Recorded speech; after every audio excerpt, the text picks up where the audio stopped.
Right. Shalom, shalom. Call Haloyim, La Yahweh Bahasham Yahweh Shai, Bahasham Rakak Wadash. That's the ancient Paleo Hebrew for all praises to the Heavenly Father, which his true name is Yahweh, in the name of his only begotten Son, which his true name is Yahweh Shai, whom the world ignorantly calls Jesus, in the name of the Holy Spirit, the Rakak Wadash. Double honors to the apostles and the elders of Great Millstone who rule well. Honors and salutations to you, fellow laborers, all you Akim that's doing the work of truth sincerely. Shalom to you. Shalom to the Akwakim that believe as well. I'm back at you with another quick, Lord willing, edifying lesson. And I want to say fair use, fair use. Comes from the Bad Faith channel. This lady right here, I forget her name, but she's also on the Hill. She's on the like a news outlet called The Hill or Rising TV, something like that.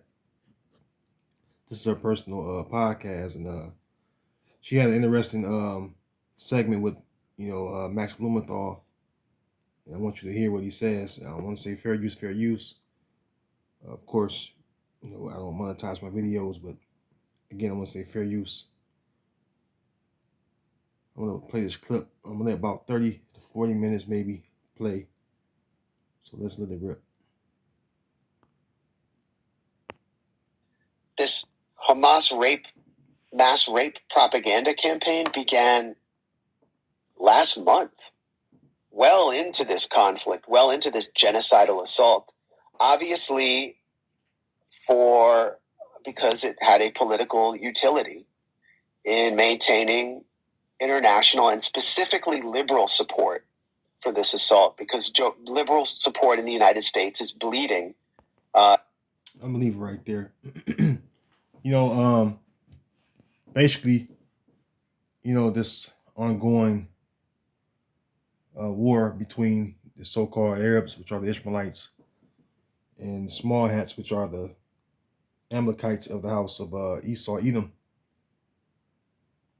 They're the top Edomite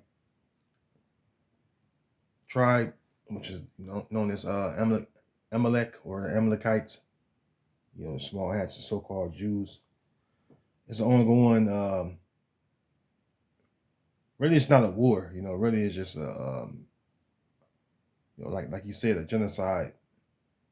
But the narrative that has been pushed since this bombardment of Gaza have been and the Palestinian people, of course. The narrative have been that it's fighting terrorists, and as you can see, well, we're about 3 months in, and the whole world sees that they're just basically bombing civilians, and so the whole narrative have been destroyed because it was all a lie. Okay, that's the point. And when you see is people starting to speak out, against those small hatters, and even within the UN Security Council and even in the International Criminal Court, right? You have many countries, leaders coming out speaking against the genocide. So this is 2 Thessalonians chapter 2 and verse 3. It says, "Let no man deceive you by any means, for that day shall not come, except there come a falling away first, and that man of sin be revealed, the son of perdition." And, the falling away pertains to the Israelites falling away, all right? And the man of sin, all right, the son of perdition, all right, which is Esau, Edom, all right? Because he's the man of sin and he's the son of perdition. He's the one that ultimately um, goes around the earth and destroys the different nations because his blessing being the sword, and that sword, all right, which is today you have, of course, you always have the conventional weapons, but the sword Esau uses, which is the top sword on earth, is the missiles. Okay, he dropped bombs on nations. Okay, this is why the scriptures say that he was given that great sword, right? Revelation chapter 6 and verse 4. It says, and there went out another horse that was red. Now, who's associated with being red? Esau. Remember, he was born red all over like a hairy garment. Let's get it real quick, and I'll come right back to Revelation. All right. Genesis chapter 25 and verse 25, right? The story of Jacob and Esau, which their parents were Isaac and Rebekah. All right. And who was born first? Let's read it. Genesis 25 and 25. And the first came out red all over like an hairy garment, and they called his name Esau. All right. And they would go on to call him Edom as well when you read down in the whole story. Okay. So red is associated with Esau. Okay. So let's go back to Revelation 6 and 4. Because the word red in the Hebrew, you would say Adawam. All right. Because the word red, Esau was called red because he was wasted. Okay. And that's what the word Esau means. He's wasted. And then they called him Edom, which means red, because he lacked brown pigmentation, and the blood shine forth through his skin because the skin is translucent. Okay. So Esau's red, though. It says, and there went out another horse, which horse represents power, that was red. Yeah, the red people are in power, the Edomites. And power was given to him that sat thereon to take peace from the earth, and that they should kill one another. And there was given unto him a great sword. So it says there was given to him a great sword. Going back to Genesis to the 27th chapter now.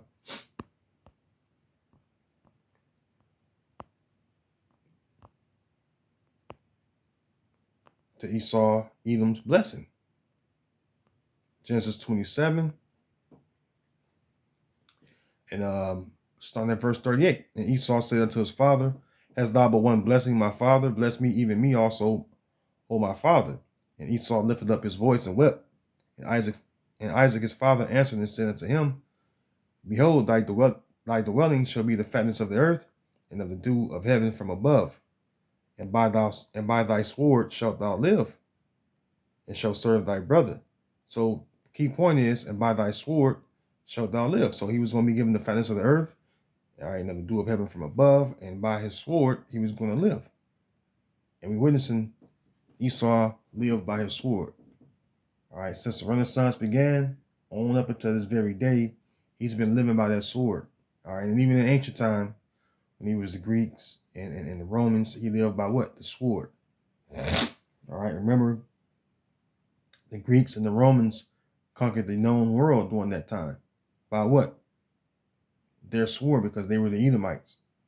All right, the actual people that were ruling as the Greeks and the Romans were the Edomites, and not the people of Japheth. Okay, because a lot of you wacky-tacky Christians try to act like Esau is Japheth, and he's not. Okay, two totally different people. Okay, so it's Esau that lived by a sword. It was Esau that was given that sword to go through the earth and slaughter many people, because that's what he was created to do, to be the son of perdition. All right, and with the sword, he destroyed a lot of people. Okay, a lot of nations have been spoiled because of Esau. I'm going to read it. Isaiah 33 and 1. Woe to thee that spoilest, and thou wast not spoiled, and dealest treacherously, and they dealt not treacherously with thee. When thou shalt cease to spoil, thou shalt be spoiled. And when thou shalt make an end to deal treacherously, they shall deal treacherously with thee. Okay? And this is the days we're living in. Okay, where Esau is getting ready to be spoiled. Okay. Woe means destruction. Destruction is for the wicked, which is Esau, Edom, because the scriptures call Esau the wicked. And what it says in the book of Job, let's go to Job. The wicked is reserved to the day of judgment. All right, let's get that. This is Job chapter 21. Oh, slack. Job 21. Scroll down a little more. Verse 29. It says, have you not asked them that go down? Sorry, they go by the way. Let me start over. Slack, I got a little tongue tied. It says, have you not asked them that go by the way, and do ye not know their tokens, that the wicked is reserved to the day of destruction? Well, we're approaching the day of destruction. Okay. Now, ultimately, that day is going to entail the Lord raining fire upon Esau, which that fire is going to rain upon Esau. All right, is his own blessing, which was the sword, which is those thermonuclear missiles, whom the Heavenly Father had Esau create himself. All right, the Lord put the spirit on Esau to create the missiles by an Amalekite, all right, a so-called Jew by the name of Robert Oppenheimer. Okay, same man that quoted after he created the nuclear bomb or atomic bomb, same thing. He said that I am become the destroyer of worlds. So he was boasting and bragging about creating that weapon. Okay, and that's the fulfillment of Isaiah 54:16. Okay, where it says, "Behold, I have created the smith to blow the coals in the fire." The smith represents the the scientist that forges metals. All right, because if you go into the etymology of smith, it's one who forges metals. All right, what the missiles is made of? Metals. Okay, and also he has no other components to it, but the main thing is metal. Right. So it says, "Behold, I have created the smith to blow the coals in the fire." Matter of fact, I'll just read it verbatim. Let's read it verbatim. Even though I know it by heart, I wanted to show it to you. In case it may be a brother, or maybe a sister just waking up. Isaiah 54:16. Behold, I have created the smith that bloweth the coals in the fire, and that bringeth forth an instrument for his work. And I have created the waster to destroy. Okay, so the smith. All right, you look up the word smith, it goes into forger of metals. Let me see, smith. All right, here we go, right here, smith. It says smith, Middle English from Old English, smith, blacksmith, armorer, one who works in metal, right? More broadly, a handicraftsman, practitioner of skilled manual arts, skilled worker. Look at this, to cut, work with a sharp instrument. So it goes into basically, one who forges metals again. Here you go. Smith, fashion metal with hammer. All right, to forge metal. To forge, fabricate, design, or fashion as metal. So there you go. This is the etymology dictionary. All right. So again, the Lord had that created by way of actual small hat by the name of Robert Oppenheimer. All right, Robert Oppenheimer. The movie came out about how he created the nuclear bomb, which the scriptures tell you that all wisdom comes from the Lord. Okay, let me get that. Let's prove that as well. Then I'm gonna get on with the lesson so I can close. All right, here's right here. Verse 1 right here at the end of this prologue. It says, "All wisdom cometh from the Lord and is with him forever." All right, so There you go. The Lord is the one that gives wisdom. All right. The Lord is the one that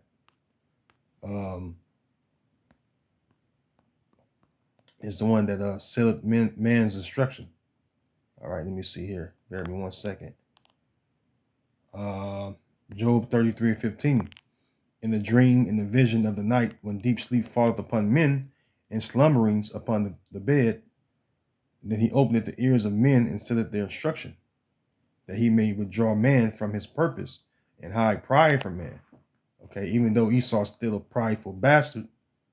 Okay, like I said, Robert Oppenheimer said, "What I have become the destroyer of worlds," thinking that by his own knowledge that he did that, which really that knowledge and or wisdom came from the Lord.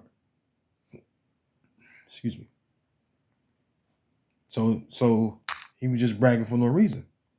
But let's continue on. Okay, Job 21 and 29. Start 29 again. It says, "Have you not asked them that go by the way, and do you not know their tokens, that the wicked is reserved to the day of destruction?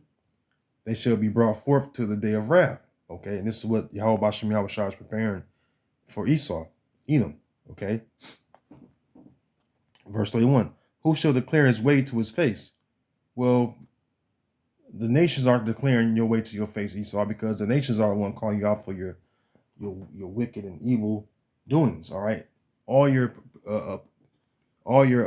destructive ways are being criticized by the nations. All right, the nations are calling you out for it, and this is why Esau try to control the narrative by way of his media. And when he'll try to do his best to shut down all other media outlets. All right. This is why when you speak the truth about what Esau's really up to, what he does, he'll take your video down, and there's this thing called shadow banning. Okay, that's what Esau get into. It says, "Who shall declare his way to his face, and who shall repay him for what he has done?" And Yahweh Bashem Yahweh Shai is going to repay Esau for what he have done. This is why Ezekiel 35 speaks about Esau not hating blood, and how the Lord is going to prepare blood unto him. All right. Matter of fact, I'm going to get that real quick. Ezekiel 35 speaks about Esau not hating blood. All right. The subject matter says prophesy against Mount Seir, which Mount Seir pertains to what? The Edomites. All right. Genesis 36:8. On the NLT side, it says a message for Edom. See? So it's pertaining to you Edomites, okay? Ezekiel 35:5, it says, "Because thou hast had a perpetual hatred, and hast shed the blood of the children of Israel by the force of the sword, in the time of their calamity, in the time that their iniquity had an end." It says, "Therefore, as I live, saith the Lord, Yahweh Bashem Yahweh Shai, I will prepare thee unto blood, and blood shall pursue thee. Since thou hast not hated blood, even blood shall pursue thee." Okay. So this is what the Lord has prepared for Esau. All right. When you read the NLT side, verse 6 says, "And surely as I live, says the sovereign Lord, since you show no distaste for blood, I will give you a bloodbath of your own. Your turn has come." See? And this is the time we're living in, where Esau is going to be welcomed to a bloodbath by Yahweh, by Hashem Yahweh Shai. All right. It says your turn has come. All right. So we're living in that time where Esau is getting ready to be destroyed, because all the destructive things he's done and all the people that he have destroyed, including coming against us and destroying us as a nation, as far as us Israelites. You even have the other nations mad. They're coming against you, man. And this is why when you go down, people are going to actually rejoice, man. All right. Speaks about that in Isaiah 14 about how the fir tree is going to rejoice at your falling down. Okay. Obadiah verse 2. Behold, I have made thee small among the heathen, thou art greatly despised. Yeah, man. Who's being despised right now? You Edomites, especially you small headers, man. You're receiving a lot of hate over there in Western Asia. All right, which you try to rename as the Middle East. Excuse me. All those countries around there are showing hatred towards you because of all your, destructive things you've done to their people. So goddamn rightfully so, they pissed off, man. They mad as hell. Verse 3, the pride of thine heart hath deceived thee, thou that dwellest in the clefts of the rocks, whose habitation is high, that said in his heart, who shall bring me down to the ground? Right, and this is Esau's mindset. The Lord got Esau puffed up with so much pride. All right. Well, I'll say this.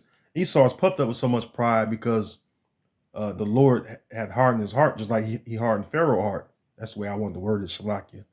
That's the way I should have worded it.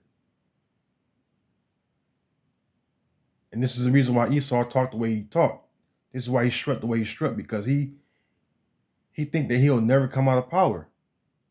And we know that the Lord have appointed his bounds that he cannot pass. Meaning what? He has a set appointed time to be in the ruling seat until the Most High, call time on his rulership and bring him down, because it's the Most High that puts put up a kingdom that set up a kingdom and put it down.